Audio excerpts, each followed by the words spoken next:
کا پروگرام شروع ہوا چلتا ہے. مہمان حضرات اپنی نشستوں پہ برجمات ہو رہے ہیں, مائک انہیں لگ رہے ہیں, اور انشاءاللہ پھر ہم آئیں گے تو 2 گھنٹے تک نشریات انتہائی افطار تک آپ کے ساتھ ہی ہوں گے. ذہن میں ایک بھائی نے سوال پوچھا ہے تو میں علماء سے اس بھی رائے لیتا ہوں, یعنی سوشل میڈیا کلپس کے لیے ہمارا, کہ اسلام میں ایک عورت کی حکمرانی میں چلنا کیسا ہے. خاص طور سے انہوں نے وزیر اعلیٰ جناب مریم نواز کے ساتھ اس حوالے سے پوچھا ہے. تو سب سے پہلے مفتی فضل سبحان صاحب سے رائے لے لیتے ہیں کہ عورت کی حکمرانی کے حساب سے اسلام کس نظر سے دیکھتا ہے. مفتی صاحب. نحمدہ و نصلی علی رسولہ الکریم. دیکھیں حدیث پاک میں جو ایک موقع پر فرمایا کہ جب تمہارے حکمران نیک لوگ ہوں اور تمہارے مالدار سخی ہوں اور تمہارے آپس کے معاملات مشوروں سے طے ہو تو زمین کے اوپر رہنا تمہارے لیے بہتر ہے زمین کے نیچے چلے جانے سے. لیکن اگر تمہارے حکمران بدترین ہو, تمہارے مالدار بخیل ہو اور تمہارے معاملات عورت کے سپرد کر دی جائیں تو زمین کے نیچے چلے جانا تمہارے لیے بہتر ہے. اب اس میں 2 پیرامیٹرز ہیں جو خانگی امور ہوتے ہیں, جو گھریلو امور ہوتے ہیں, جن کا تعلق ریاست سے نہیں ہوتا, مسلمانوں کے اجتماعی امور سے نہیں ہوتا, تو وہاں پر تو عورت کو سپیریئر بنانا یا اس سے مشورہ لینا اس کی کسی حد تک اجازت ہے. لیکن جو مسلمانوں کے اجتماعی امور ہوتے ہیں, خلافت کے ہوتے ہیں, ریاست کے ہوتے ہیں, جہاد کے ہوتے ہیں, تو ان معاملات میں عورت کو سربراہ اور حاکم بالکل نہیں بنایا جا سکتا. الرجال قوامون علی النساء, اور بہت سی ایسی آیات ہیں جس سے اس پر استدلال کیا جا سکتا ہے. علامہ صاحب آپ بھی اس حوالے سے رائے دیجیے کہ عورت کی حکمرانی کا اسلامی تصور کیا ہے. بسم اللہ الرحمن الرحیم. دیکھیے ہمارے ہاں یعنی ہمارے ہاں سے مراد اہل البیت کی تعلیمات ہے. جو حکومت کا حق ہے وہ اللہ کا ہے, اور اللہ کی اجازت سے اور اللہ کے تعین سے کسی انسان کو حکمرانی کے لیے منتخب کیا جائے. جہاں تک خواتین کا تعلق ہے, خواتین پر کچھ چیزوں میں مکتب اہل البیت میں ذرا سختی کی گئی ہے. سختی اس معنی میں کہ ان کو پابند کر دیا گیا.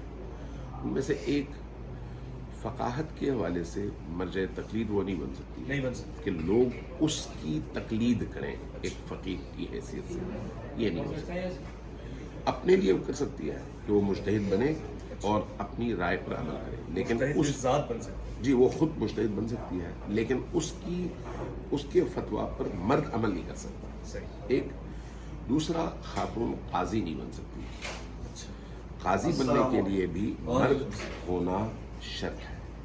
تیسرا, امام جماعت نہیں بن سکتی. اچھا, امام جماعت کے لیے بھی مرد ہونا شرط ہے. خواتین کی جماعت بھی نہیں کرتی. خواتین کی جماعت خواتین کروائیں گی, مردوں کی بات کروں چونکہ معاشرہ جو ہے دونوں کا مشترک ہے. تو اس اعتبار سے یہ جو حکمرانی والا تصور ہے اس کو اسی ذیل میں دیکھنا چاہیے. ہاں, کسی ایسی ذمہ داری جو حاکمیت میں نہ آئے, کسی کام کے ادائیگی کے حوالے سے ذمہ داری ہو, وہ کر سکتی ہے, لیکن اسلامی ریاست کی حاکمہ خاتون نہیں بن سکتی. خوبصورت جواب دیا. یہ رائے ہم علماء کرام سے لے رہے ہیں اپنی ذاتی فہم کے لیے, اور ان لوگوں کے لیے جو ہمارے چینل سے جڑ کے اسلامی سوال جواب پوچھ رہے ہوتے ہیں. ڈاکٹر صاحب اس حوالے سے ادارے رائے فرماتے ہیں. تو لائیو کریں نا اس کو. ٹاپک آج ہمارا یہ میرے لیے آپ شک فرمائیں. سوال کیا ہے؟ خاتون کی حکمرانی کا اسلامی تصور کیا ہے؟ اسلامی تصور میں جو کچھ ہم ذوالفقار علی بھٹو کی بیٹی بے نظیر کے لیے کہا کرتے تھے وہی حکم نواز شریف کی بیٹی مریم نواز کے لیے.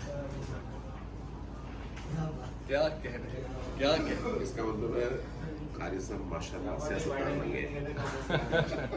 مفتی نوید عباسی صاحب سے بھی رائے.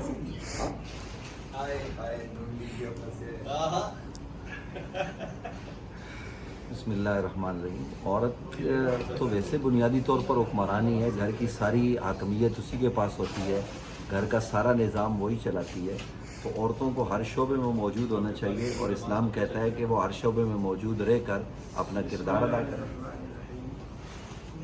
آپ نے نون لیگ کی حمایت کی ہے نا, ٹیکنیکلی آپ نے کھیلا. دیکھیے علماء نے اپنی رائے کا اظہار فرما دیا ہے. اگر آپ جاننا چاہتے ہیں مزید تو جڑے رہیں. پروگرام بھی انشاءاللہ اس موضوع پہ رکھ لیں گے. آج کا ہمارا موضوع ہے وہ اسپیشل ہے, اس سے جڑا ہوا ہے. بعد میں خواتین کی بات ہو رہی ہے تو آج خاتون جنت کا ہمارا موضوع ہے. تو ہم جنت پہ تو ان کی حکمرانی دیکھیں گے خواتین کے لیے, اور اس کو آج اسلامی آئینے میں کیسے دیکھ رہے ہیں اس پہ ڈاکٹر صاحب نے بھی رائے دے دی, علامہ صاحب نے, مفتی بدر زبان صاحب نے, مفتی نوید عباسی صاحب نے, مفتی حنیف قریشی صاحب کو ہم کیوں جانے دیں, ان سے بھی رائے لے لیں. بسم اللہ الرحمن الرحیم. الرجال قوامون علی النساء, اس کے تحت مفسرین کرام نے بڑا وضاحت کے ساتھ لکھا ہے کہ عورت کی حکمرانی درست نہیں ہے. اس کے علاوہ دیگر ایسی روایات بھی موجود ہیں کہ جن میں منع کیا گیا کہ عورت کی حکمرانی کے تحت مرد رہیں. لہٰذا ہم مطلق مسئلہ یہ بیان کرتے ہیں کہ جہاں عورت کی حکمرانی ہو, باقی اگر کسی ایک ڈپارٹمنٹ میں کسی حوالے سے کسی خاص اسپیشلائزیشن کی وجہ سے اگر کہیں عورت کو کسی وقت محدود مدت کے لیے کہیں اس کو اختیار زیادہ دیا جاتا ہے تو اس میں میرے خیال میں یہ ممانعت اس میں نہیں آتی. بہت ہی مختصر اور جامع انداز میں گفتگو ہوئی ہے. جڑے رہیے گا ہمارے ساتھ, انتظار رہے گا.